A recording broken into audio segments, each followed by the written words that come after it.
Bien-aimés dans le Seigneur, bonjour. Que le Seigneur vous bénisse. Nous proclamons ce matin le seul Jésus ressuscité, car son nom est grand et digne de louange. Il est le roi assis sur son trône pour gouverner nos vies et prendre soin de son peuple. Que toute la gloire lui revienne et que l'honneur, la puissance, la magnificence soient pour lui et pour lui seul.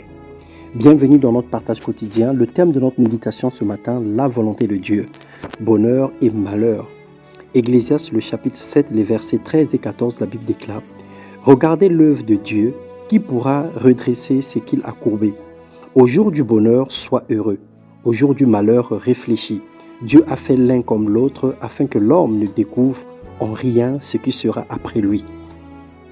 Dieu ne tolère pas et n'apprécie pas que nous prenions des décisions hâtives, qu'on se morfonde, se fâche ou se lamente contre lui. Il nous enseigne plutôt l'attitude à prendre face aux défis de la vie. La vie a deux défis, le bonheur et le malheur. Il n'y en a pas un troisième. Si tu es heureux, soit tu es heureux, soit tu es malheureux. Nulle part, malgré la multitude des promesses, il a dit que nous n'aurons pas de malheur.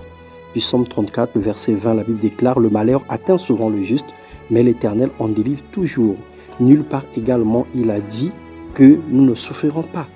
Philippiens 4, le verset 12 au verset 13, Romains 12, 12, la Bible nous demande de persévérer dans les afflictions. Mais dans la marche, le bonheur et le malheur feront toujours partie de notre vie.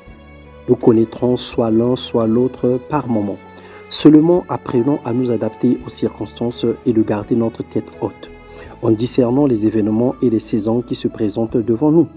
Une réalité à savoir: le bonheur sans sagesse entraîne l'aveuglement puis la mort, tandis que le malheur vécu avec action de grâce apportera des grands enseignements suivis de la victoire. Selon Romains 8, 28, il est écrit: nous savons du reste que toute chose concourt au bien de ceux qui aiment Dieu et de ceux qui sont appelés selon son dessein. Quelqu'un parmi vous est-il dans la souffrance, qu'il prie?